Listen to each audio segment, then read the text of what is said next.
പ്രശസ്ത സോപാന സംഗീത കലാകാരൻ ശ്രീ വിനോദ് സൗപർണയാണ് നമ്മളോടൊപ്പം ഇന്ന് പുത്തൻപുലരിയിൽ ചേരുന്നത്. നമസ്തേ, സ്വാഗതം ജനം ടി വിയിലേക്ക്, പുത്തൻപുലരിയിലേക്ക്. നമസ്തേ. ശരി, എന്തായാലും വളരെയധികം സന്തോഷം. ഇന്നലെ താങ്കളുടെ ഒരു പെർഫോമൻസ് ഉണ്ടായിരുന്നു. അത് പഴവങ്ങാടി ക്ഷേത്രത്തിലാണെന്ന് മനസ്സിലാക്കുന്നു. അതിന് തൊട്ട് പിന്നാലെയാണ് ജനം ടി വിയിലേക്ക് വരാമെന്ന് സമ്മതിച്ചതും. ഞങ്ങൾക്കും വളരെ അഭിമാനം. എന്തായാലും ആദ്യം തന്നെ ചോദിക്കട്ടെ, എന്താണ് ഈ സോപാന സംഗീതം? സോപാന സംഗീതം എന്ന് പറഞ്ഞു കഴിഞ്ഞാൽ ക്ഷേത്രങ്ങളിലെ ക്ഷേത്രകല ആണ്. ക്ഷേത്രങ്ങളിൽ സോപാനത്തിൽ നിന്ന്, അതായത് ക്ഷേത്രത്തിൻ്റെ പടിക്കെട്ടുകൾക്ക് ചേർന്ന് നിന്നുകൊണ്ട് ഭഗവാന് ഇത് തൈരത്രീയങ്ങളാകുന്ന കലകളാണ്. അതായത് വാദ്യം, നൃത്തം, ഗീതം, ഈ മൂന്നും കൂടെ കൂടുന്നതാണ്. അതായത് തിരുമേനിമാർ നമ്മുടെ ഇവർ ചെയ്യുന്ന കലകളാണ് പറയുന്നത്. തന്ത്രിമാരും പൂജാരിമാരും ക്ഷേത്രത്തിനകത്ത് ചെയ്യുന്ന അംഗന്യാസങ്ങൾ വഴി ചെയ്യുന്ന കലകളാണ് നൃത്തത്തിൽപ്പെടുന്നത്. വാദ്യം എന്ന് പറയുന്നത് ഇടയ്ക്കയാണ്, ഗീതം എന്ന് പറയുന്നത് സോപാന സംഗീതമാണ്. ഇത് ഈ നട അടയ്ക്കുന്ന സമയത്ത് ഭക്തരെ ഒരു ഭക്തിയിലോട്ട് എത്തിക്കുക എന്നാണ് ഇതുകൊണ്ട് ഉദ്ദേശിക്കുന്നത്. അപ്പം ഇത് നമ്മൾ സോപാനത്ത് നിന്ന് ഏത് ഭഗവാനാണോ മൂർത്തി, ആ മൂർത്തിയുടെ ധ്യാനി പാടി, നമ്മൾ കൂറുകുട്ടി, കീർത്തനം പാടി, തീറുകുട്ടി, മംഗളം പാടി നിർത്തുന്ന ഒരു പ്രോസസ്സിങ്ങാണ് ശരിക്കും പറഞ്ഞാൽ സോപാന സംഗീതം എന്ന് പറയുന്നത്. ജനങ്ങളെ ഭക്തിയിലോട്ട് എത്തിക്കുക, അവർ നടയടച്ച് കിടക്കുന്ന സമയത്ത് ജനങ്ങളെ ഭക്തിയിലോട്ട് എത്തിക്കുക എന്നുള്ളതാണ് അതിനെ കൊണ്ട് ഉദ്ദേശിക്കുന്നത്. ശരി, നമുക്കെങ്കിൽ ആദ്യം തന്നെ ഒരു കീർത്തനം കേട്ട് തുടങ്ങാൻ തോന്നുന്നില്ലേ? ഒരു ധ്യാനി പാടാം, ഭഗവാന്റെ ഒരു ധ്യാനി പാടിക്കൊണ്ടായിക്കോട്ടെ. നമ്മൾ അതിൻ്റെ ക്രമം അനുസരിച്ച് തന്നെ പോട്ടെ.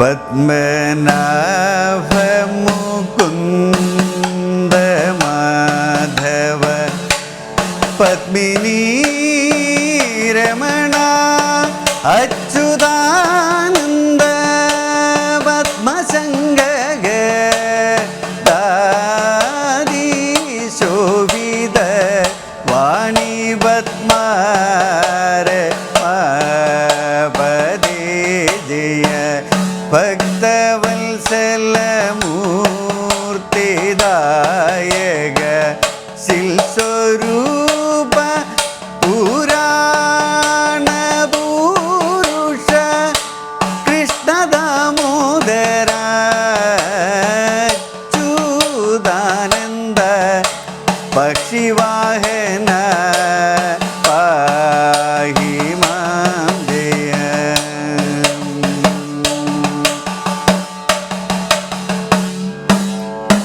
ഇതാണ് ധ്യാനി. ഈ ധ്യാനി പാടിക്കഴിഞ്ഞിട്ടാണ് നമ്മൾ കീർത്തനത്തിലോട്ട് സാധാരണയായിട്ട് വരുന്നത്. അതെ, ശ്രീ വിനോദ് തുടക്കത്തിൽ പറഞ്ഞിരുന്നു ഭക്തിയുടെ ലഹരിയിലേക്ക് കൊണ്ടുപോവുക എന്നതാണ് സോപാന സംഗീതത്തിലൂടെ ഉദ്ദേശിക്കുന്നത്. ഇതിനെന്തെങ്കിലും പ്രത്യേക ചിട്ടവട്ടങ്ങളൊക്കെ ഉണ്ടോ? ചിട്ടവട്ടം എന്ന് പറഞ്ഞു കഴിഞ്ഞാൽ നമ്മൾ 5 പൂജയ്ക്ക് ക്രമം അനുസരിച്ചാണ്, യാമങ്ങൾക്കനുസരിച്ചാണ് പൂജ ചിട്ടപ്പെടുത്തിയിരിക്കുന്നത്. ഉഷസ്സിൽ നടക്കുന്ന പൂജ ഉഷപൂജ എന്ന് പറയും. അത് കഴിഞ്ഞിട്ട് ഇരുട്ടിന് എതിർത്ത് സൂര്യകിരണങ്ങൾ വരുന്ന സമയത്ത് എതിർത്ത് പൂജ, ആ പൂജയ്ക്ക് ശേഷം വരുന്നത് പന്തീരടി പൂജയാണ്. ഈ നിഴലിന് 12 അടി നീളമാകുമ്പം വരുന്ന പൂജയാണ് പന്തീരടി പൂജ. അതിനുശേഷം ഉച്ചപൂജ വരും. ഉച്ചപൂജയ്ക്ക് ശേഷം വൈകിട്ട് ദീപാരാധന പൂജയല്ല കേട്ടോ, ദീപാരാധന വരുന്നുണ്ട്. ദീപാരാധനയ്ക്ക് ശേഷം രാത്രിയിലാണ് അത്താഴ പൂജ വരുന്നത്. പിന്നെ പ്രദോഷ പൂജയൊക്കെ ഉണ്ട്. അത് ഓരോ ക്ഷേത്രങ്ങളിലും പ്രദോഷത്തിനനുസരിച്ചും പൂജകൾ, പൗർണമി പൂജ, അങ്ങനെ പൂജകൾ വേറെ വരുന്നുണ്ട്. പക്ഷെ സാധാരണയായിട്ട് നടക്കുന്നത് 5 പൂജകളാണ്. ആ പൂജയുടെ ക്രമം അനുസരിച്ചാണ് നമ്മൾ പാടുന്നതും. അതിൻ്റെ ചിട്ടവട്ടങ്ങളെല്ലാം പൂജയുടെ ക്രമം അനുസരിച്ചാണ് പോകുന്നത്. ശരി, അച്ഛനമ്മമാരാണ് ആദ്യ ഗുരു എന്ന് ഞങ്ങൾ കേട്ടിട്ടുണ്ട്. അപ്പോൾ കുടുംബത്തെക്കുറിച്ചൊന്ന് അറിയണം. എൻ്റെ അച്ഛൻ പാടിക്കൊണ്ടിരുന്നതാണ്, മൃദംഗിസ്റ്റായിരുന്നു. മൃദംഗം വായിക്കുമായിരുന്നു. പിന്നെ അമ്മയും കലാകാരി തന്നെയാണ്. പിന്നെ എൻ്റെ ഏറ്റവും വലിയ പ്രോത്സാഹനം എന്ന് പറയുന്ന എൻ്റെ വാമഭാഗമാണ്, അതായത് എൻ്റെ വൈഫാണ്. അദ്ദേഹം അക്ഷയ സെൻ്റർ നടത്തുകയാണ് പാലായിൽ. പിന്നെ മോൻ +2 പഠിക്കുന്നു, കാശിനാഥ് എന്നാണ് പേര്. വൈഫിൻ്റെ പേര് രാജ്മോൾ എന്നാണ്. മകനും സോപാന സംഗീത രംഗത്ത് സജീവമാണ്. മകൻ സോപാന സംഗീത രംഗത്ത് സജീവമാണ്. സോപാന സംഗീത രംഗത്തും അദ്ദേഹം പഞ്ചവാദ്യത്തിനൊക്കെ ഇടയ്ക്ക കൂട്ടുന്ന ആളാണ്. ഇടയ്ക്ക കുറച്ചും കൂടെ കൂടുതലായിട്ട് കോൺസെൻട്രേറ്റ് ചെയ്യുന്ന ഇടയ്ക്കയാണ്. സോപാന സംഗീത രംഗത്തും അദ്ദേഹം ആക്റ്റീവാണ്, എൻ്റെ കൂടെ തന്നെ ഉണ്ട്. അത് പറഞ്ഞപ്പോഴാണ് ഈ സോപാന സംഗീതവും ഇടയ്ക്കയും തമ്മിലുള്ളൊരു ബന്ധമല്ലേ, ഇടയ്ക്കയുടെ ഒരു പ്രാധാന്യം. അതെ, ഇടയ്ക്ക എന്ന് പറയുന്നത് ദൈവവാദ്യമായിട്ട് കണക്ക് കൂട്ടുന്നതാണ്. ഇതിന് ഒത്തിരി പ്രത്യേകതകളുള്ള വാദ്യമാണ് ഇടയ്ക്ക എന്ന് പറയുന്നത്. ഇടയ്ക്ക സാധാരണ നമ്മൾ ആൾക്കാർ പറയില്ല, നിലത്ത് എല്ലാ ക്ഷേത്രങ്ങളിലും ചെന്ന് കഴിഞ്ഞാൽ ക്ഷേത്രത്തിൻ്റെ സൈഡിൽ ഇങ്ങനെ തൂക്കിയിട്ടിരിക്കുന്നതാണ്. എല്ലാ ആൾക്കാരും ആലോചിക്കും ഇതെന്താ ക്ഷേത്രത്തിൽ ഇങ്ങനെ തൂക്കിയിട്ടിരിക്കുന്നത്. ശരിക്കും ഇടയ്ക്ക നിലത്ത് വെക്കാൻ പാടില്ല എന്നുള്ളതാണ്. ഇടയ്ക്ക ഒത്തിരി പ്രത്യേകതകളുള്ള ഒരു വാദ്യമാണ് ഇടയ്ക്ക, ദേവവാദ്യമാണ്. ഇത് ഭഗവാന്റെ കടുന്തുടിയിൽ നിന്ന്, മഹാദേവൻ്റെ കടുന്തുടിയിൽ നിന്ന് സൃഷ്ടിച്ച ദേവവാദ്യമായിട്ടാണ് കണക്ക് കൂട്ടുന്നത്. ഇതിൻ്റെ ഈ വരുന്ന 64 പൊടിപ്പുകളാണുള്ളത്. ഈ 64 പൊടിപ്പുകളും 64 കലകളെയാണ് സൂചിപ്പിക്കുന്നത്. പിന്നെ ഇതിൻ്റെ അകത്ത് വന്നിരിക്കുന്ന ഈ ജീവക്കോലുകൾ, 4 ജീവക്കോലിലാണ് ഈ പൊടിപ്പുകൾ തൂക്കിയിട്ടിരിക്കുന്നത്. ഇത് 4 വേദങ്ങളെ സൂചിപ്പിക്കുന്നു. പിന്നെ വരുന്നത് ഇതിൻ്റെ 2 വട്ടം വരുന്നുണ്ട്. ഈ വട്ടം സൂര്യനും ചന്ദ്രനുമായിട്ടാണ് കണക്ക് കൂട്ടുന്നത്. ഇതിൽ വന്നിരിക്കുന്ന ഓരോ സുഷിരങ്ങളും 6 ശാസ്ത്രങ്ങളെ പ്രതിനിധാനം ചെയ്യുന്നു. പിന്നെ ഇതിൻ്റെ വരുന്ന നടുക്ക് വെച്ചിരുന്ന കുറ്റിയുണ്ട്. ഈ കുറ്റി ബ്രഹ്മ വിഷ്ണു മഹേശ്വരന്മാരായിട്ടാണ് കണക്ക് കൂട്ടുന്നത്. പിന്നെ ഇതിൻ്റെ തോൾക്കച്ച ഭഗവാന്റെ കഴുത്തിലുള്ള വാസുകി ആയിട്ടാണ്. അപ്പോൾ ഇത്രയും 64 കലകൾ, 4 വേദങ്ങൾ, 6 ശാസ്ത്രങ്ങൾ, ബ്രഹ്മവിഷ്ണു മഹേശ്വരന്മാർ, സൂര്യചന്ദ്രന്, വാസുകി, ഇതെല്ലാം കൂടെ ഒത്തുചേർന്ന ഒരു വാദ്യോപകരണം ആയതുകൊണ്ടാണ് ഇതിൻ്റെ ഭാരം ഭൂമിദേവിക്ക് താങ്ങാൻ സാധിക്കില്ല. അതുകൊണ്ടാണ് എല്ലാ ക്ഷേത്രങ്ങളിലും ക്ഷേത്രങ്ങളുടെ സൈഡിൽ ഇത് തൂക്കിയിട്ടിരിക്കുന്നത്. എത്രയധികം കാര്യങ്ങളാണല്ലേ, പ്രത്യേകതകളുണ്ട്. അത് കാണുമ്പോൾ ആൾക്കാർക്ക് അറിയത്തില്ല ഇങ്ങനെ തൂക്കിയിട്ടിരിക്കുന്നു. ഒരു വാദ്യോപകരണം എന്ന് മാത്രമേ സാധാരണക്കാർക്ക് മനസ്സിലാകൂ. കാര്യങ്ങൾ ചേർന്ന ഒരു വാദ്യമാണ്. അതുകൊണ്ടാണ് ഇത് ക്ഷേത്രങ്ങളുടെ സൈഡിലായിട്ട് തൂക്കിയിടുന്നത്. ശരി, നമുക്കിനി രണ്ടാമത്തെ കീർത്തനത്തിലേക്കൊന്ന് പോയാലോ.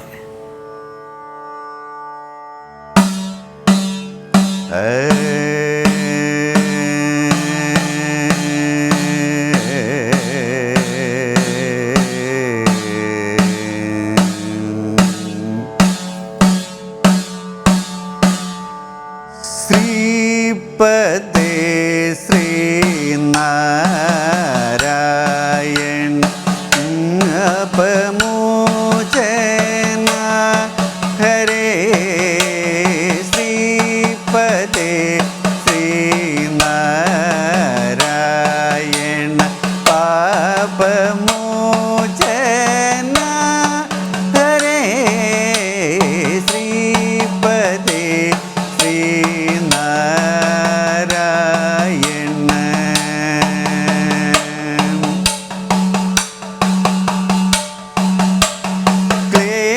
ക്ലേശപാശ വിനാശന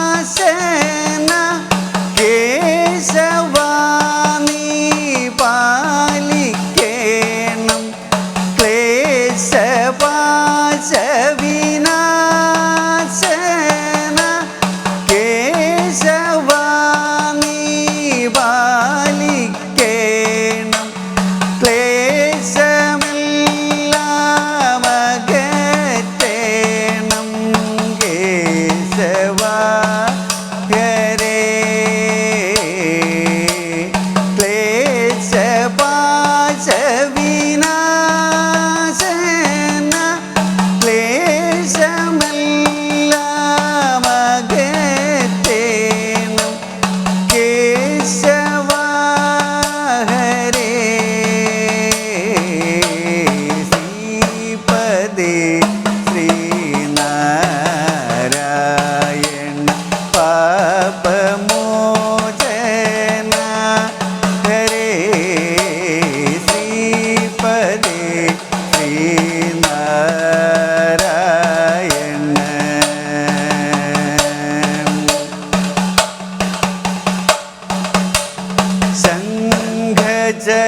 ശംഖചക്രഗദാ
ഇത് മഹാദേവസ്തുതി കീർത്തനം. ഇത് ശരിക്കും നമ്മുടെ അനന്തപുരിയിൽ വന്നല്ലേ, അപ്പം ഭഗവാൻ തന്നെ കീർത്തനമാണ്. ശരി, പത്മനാഭ കീർത്തനമാണ്. ശരി ശരി, വിഷ്ണുവിൻ്റെ കീർത്തനമാണ് പാടിയത്. ശരി. ഈ കേരളത്തിനകത്തും പുറത്തുമായിട്ടുള്ള നിരവധി ക്ഷേത്രങ്ങളിൽ താങ്കളിങ്ങനെ സോപാന സംഗീതം ആലപിച്ചിട്ടുണ്ട്. ദൈവാനുഗ്രഹത്താൽ ഒരു കേരളത്തിൽ പ്രശസ്തമായ എല്ലാ ക്ഷേത്രങ്ങളും തന്നെ പാടാനായിട്ട് സാധിച്ചിട്ടുണ്ട്. ശ്രീ പത്മനാഭനെ പറഞ്ഞാണല്ലോ തുടങ്ങിയത് അല്ലേ? പത്മനാഭസ്വാമി ക്ഷേത്രത്തിലും ഉത്സവങ്ങൾക്ക് പാടാറുണ്ട്. ഗുരുവായൂർ ഭഗവാന്റെ അനുഗ്രഹമാണ്, എല്ലാ ക്ഷേത്രങ്ങളും തന്നെ പാടാൻ സാധിക്കുന്നുണ്ട്. അതെ, തീർച്ചയായും. അതോടൊപ്പം നമുക്കറിയാം കവടിയാർ കൊട്ടാരത്തിന്റെ ഒരു ആദരവും താങ്കൾക്ക് ലഭിക്കുകയുണ്ട്. കവടിയാർ കൊട്ടാരത്തിൽ നിന്ന് രാജമുദ്രയും രക്തചന്ദനത്തിൽ തീർത്ത് ഇടയ്ക്കാൻ നൽകിയായിരുന്നു. സോപാന സംഗീതം തിലകം എന്ന നാമം ചാർത്തി അവിടുന്ന് ഗൗരി ലക്ഷ്മിബായി തമ്പുരാട്ടി തന്നിരുന്നു. അതൊരു വലിയ മഹത്തായ അനുഭവമായി ഏറ്റവും ജീവിതത്തിലെ ഏറ്റവും ധന്യമായ നിമിഷമായിട്ട് കണക്ക് കൂട്ടുന്ന അതാണ്. എന്നുവെച്ചാൽ കൊട്ടാരത്തിൽ നിന്നുള്ള അംഗീകാരം എന്ന് പറയുന്നത് തന്നെ വലിയൊരു അംഗീകാരമാണ്. പിന്നെ ഒരു 2-3 വർഷമായിട്ട് പത്മനാഭൻ്റെ ദാസനായിട്ട് സേവിക്കുന്നുണ്ട് എല്ലാ വർഷവും. ഇനി വരുന്ന അടുത്ത 31-ാം തീയതി കൊടിയേറ്റിന് ഞാൻ തന്നെയാണ് പാടുന്നത്. ഭഗവാനെ സേവിക്കാൻ കിട്ടുന്ന അവസരങ്ങളല്ലേ. സ്വദേശം പാലയാണ്, പക്ഷേ പാലയാണ് സ്വദേശം, പാലയിലാണ് താമസിക്കുന്നത്. ഇപ്പോൾ ഇങ്ങോട്ട് എത്തി, തിരുവനന്തപുരം സൈഡിലോട്ട് തിരുവനന്തപുരംകാരനായിട്ട് മാറിക്കൊണ്ടിരിക്കുകയാണ്. ഇവിടെ ആറ്റുകാല് കഴിഞ്ഞ വർഷം പൊങ്കാലയ്ക്ക് പാടിയിരുന്നു, കരിക്കകം, അങ്ങനെ തിരുവനന്തപുരത്തുള്ള അത്യാവശ്യം എല്ലാ ക്ഷേത്രങ്ങളും തന്നെ പാടിയിട്ടുണ്ട്. അപ്പം തിരുവനന്തപുരം സൈഡിലോട്ട് വന്നു. പാലക്കാടുമൊക്കെ പോകുന്നുണ്ട് കേട്ടോ, ഇങ്ങോട്ട് വന്നതേ ഉള്ളൂ. പിന്നെ ഏറ്റുമാനൂർ, അങ്ങനെയുള്ള ഞങ്ങളുടെ അവിടുത്തെ പ്രശസ്തമായ ക്ഷേത്രങ്ങളുണ്ടല്ലോ, ഏറ്റുമാനൂരുണ്ട്, കഴിഞ്ഞ പ്രാവശ്യം രാജരാജ ക്ഷേത്രം, അങ്ങോട്ടൊക്കെ പോകാറുണ്ട്. തളിപ്പുറം വേറെ സൈഡിലോട്ടും പാടാറുണ്ട്. ഈ ക്ഷേത്രങ്ങളുമായിട്ട് ബന്ധപ്പെട്ട മറക്കാനാകാത്തൊരു അനുഭവം? ക്ഷേത്രങ്ങളുമായിട്ട് ബന്ധപ്പെട്ട് മറക്കാനാകാത്ത അനുഭവം എന്ന് പറയുന്നത്, ഞാൻ എൻ്റെ പഠിച്ചുകൊണ്ടിരുന്ന കാലത്ത്, പഠിച്ച് അരങ്ങേറ്റം എല്ലാം കഴിഞ്ഞിട്ട് നിൽക്കുന്ന സമയത്ത് വലിയൊരു അനുഗ്രഹമായിട്ട് കാണുന്ന, ഞാൻ ഏറ്റുമാനൂർ അമ്പലത്തിലെ, ഞാൻ മഹാദേവൻ്റെ ഭക്തനാണ്, പരമഭക്തനാണ്. അപ്പോൾ ഏറ്റുമാനൂർ അമ്പലത്തിലെ സ്റ്റേജിൽ എനിക്കൊരു പ്രോഗ്രാം തരാമോ എന്ന് ചോദിച്ച് ഞാൻ അവിടെ ചെന്ന് സെക്രട്ടറിയെ കണ്ടു. സെക്രട്ടറി കണ്ടിട്ട് ചോദിച്ചു, ഞാൻ സോപാന സംഗീതം പാടുന്ന കലാകാരൻ, അന്ന് വലിയ പേരൊന്നും ആയിട്ടൊന്നുമില്ല. അപ്പോൾ ചോദിച്ച സമയത്ത് അദ്ദേഹം പറഞ്ഞു, വിനോദേ, നാളെ വന്നിട്ട് നമ്മുടെ സോപാനത്ത് തന്നെ ഒന്ന് പാട്, ഞാനൊന്ന് കേൾക്കട്ടെ, കേട്ട് കഴിഞ്ഞിട്ട് ഞാൻ തീരുമാനിക്കാം നമുക്ക് സ്റ്റേജിൽ തരണോ വേണ്ടോ എന്നുള്ളത്. ശരിക്കും സോപാനത്ത് പാടുക എന്നുള്ളതായിരുന്നു ആഗ്രഹം. അദ്ദേഹം പറഞ്ഞു, ഭഗവാൻ പറയിപ്പിച്ച പോലെ അദ്ദേഹം പറഞ്ഞു, വിനോദ് സോപാനത്ത് തന്നെ പാടിയിട്ട് വിനോദിൻ്റെ പാട്ട് കേട്ടിട്ട് സ്റ്റേജിൽ പ്രോഗ്രാം തരാമെന്ന് പറഞ്ഞു. അങ്ങനെ ഞാൻ ആദ്യം പാടുന്ന, അരങ്ങേറ്റം കഴിഞ്ഞ് പാടുന്ന മഹാക്ഷേത്രങ്ങളിലൊന്ന് ഏറ്റുമാനൂരമ്പലമാണ്. ഏറ്റുമാനൂരമ്പലത്തിൽ പാടി കഴിഞ്ഞിട്ടാണ് ഞാൻ തുടക്കം കുറിക്കുന്നത്. അപ്പം അതെൻ്റെ ഒരു വലിയൊരു ജീവിതത്തിൽ മറക്കാനാകാത്ത അനുഭവമായിട്ടാണ് ഞാൻ കണക്കൂട്ടുന്നത്.